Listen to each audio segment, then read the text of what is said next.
So, flatter the curve, more is the elasticity.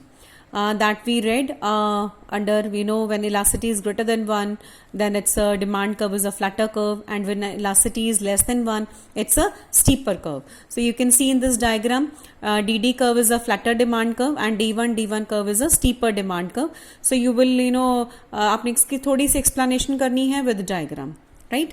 Now next is factors affecting price elasticity of demand. You have done 5 degrees of price elasticity of demand.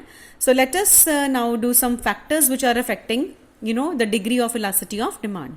Now first is the nature of commodity. We have already done under the degrees. I told you about the necessities, comforts and luxury items, है ना?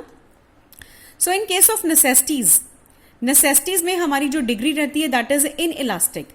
Because in case there is change in the price, demand changes but not much.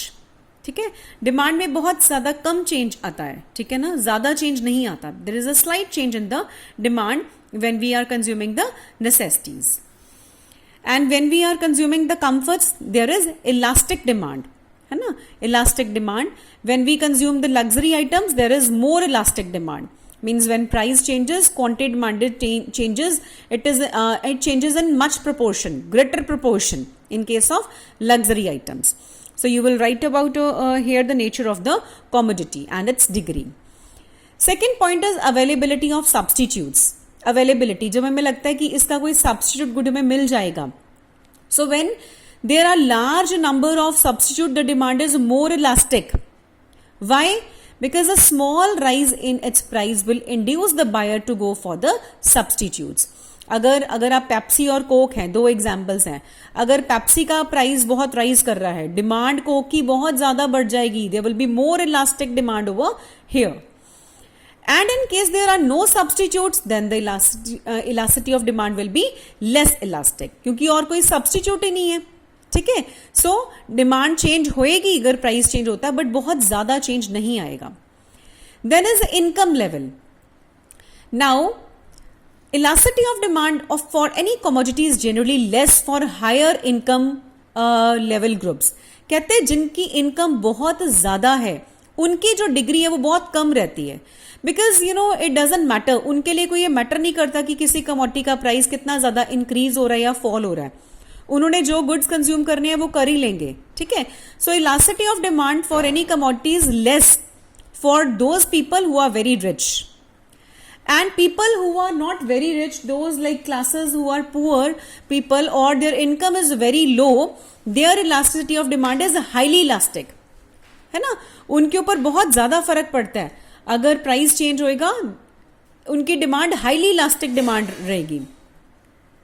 Level of price, जो costly goods हैं उनकी जो demand है highly elastic demand रहती है. Costly goods हैं, अगर उनका प्राइस चेंज होएगा तो उनकी डिमांड काफी ज्यादा चेंज हो जाएगी. So in case the goods are expensive there is highly elastic demand. और अगर कोई इनएक्सपेंसिव गुड्स हैं, बहुत सस्ते गुड्स हैं, वहां पे इन इलास्टिक रहेगी, बहुत ज्यादा डिमांड में चेंज नहीं आता in case of these goods. Then postponement of consumption. The goods for which we can post for our consumption, उनकी कैसी रहेगी, highly elastic demand, whose demand is not very urgent, कि हम उनको पोस्टपोन कर सकते हैं. से कोई गुड काफी एक्सपेंसिव हो गया, से घरों के रेट बहुत ज्यादा बढ़ गए, अब हमें वो लगता था कि वो हमारे लिए बहुत अर्जेंसी नहीं थी, हमने वैसे ही इन्वेस्टमेंट के लिए कुछ घर लेना था एक. ठीक है, तो डिमांड में there will be lot of change in the demand, so there will be highly elastic demand. And in case something is very urgent, we need to buy it immediately, वहां पे डिमांड रहेगी हमारी in elastic. Means चाहे price change होता है demand में बहुत ज्यादा चेंज नहीं आएगा. देन नंबर ऑफ यूजेस, अगर किसी चीज को हम बहुत तरीके से यूज कर सकते हैं, we can put it to several uses, there the demand will be more elastic, क्योंकि अगर उनका प्राइस चेंज होएगा हम उसकी डिमांड जो है वो काफी ज्यादा इंक्रीज कर देंगे. ठीक है, फॉर एग्जाम्पल मिल्क, अगर वो सस्ता हो जाएगा we will put to different uses, right. And in case with no or few alternative uses, अगर उस चीज को हम ज्यादा चीजों के लिए नहीं यूज कर सकते, से मिल्क को हम एज इट इज ही कंज्यूम कर सकते हैं, मिल्क ही हम वैसे एग्जाम्पल ले रहे हैं, then demand will be less elastic. Then sheer and total expenditure. Share and total expenditure means से आप 50,000 एक महीने का स्पेंड करते हो, ठीक है. अब जो गुड का प्राइस फॉल हुआ है या राइज हुआ है उसका शेयर बहुत ज्यादा है. Greater the proportion of income spent on the commodity more is the elasticity of demand for it. What does it mean?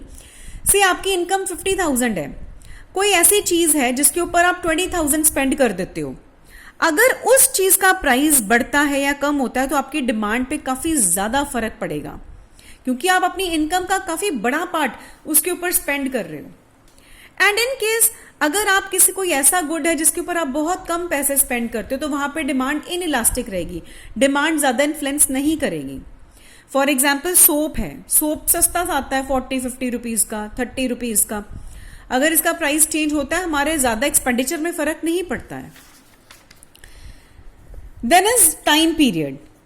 Now elasticity depends on the time period also. Short period में हमारी demand जो है वो बहुत ज्यादा change नहीं होती, demand remains inelastic. In short period, very short period में हमारी डिमांड ज्यादा चेंज नहीं होगी. But in long period, it will be more elastic. There will be more change in the demand. Then habits. अगर consumer किसी चीज किसी good के लिए हैबिचुअल है ना, उसका प्राइस चाहे बढ़े चाहे कम हो, इट डजेंट मैटर, उसकी डिमांड ज्यादा नहीं चेंज होएगी, सो लेस इलास्टिक डिमांड रहेगी. और अगर कोई ऐसा गुड है जिसके लिए हम ज्यादा हैबिचुअल नहीं है, हम उसकी पोस्टपोन कर सकते हैं, there will be more elastic demand. Now all these factors you need to learn properly and it's not like that. ये नहीं कि मैंने जो अंडरलाइन किया सिर्फ वही लर्न करना है, वो अंडरलाइन करके मैंने सिर्फ पॉइंट्स को हाईलाइट किया हुआ है. You need to learn each and every point and you have to tell about कि कहाँ पे मोर इलास्टिक डिमांड है, कहाँ पे लेस इलास्टिक डिमांड है.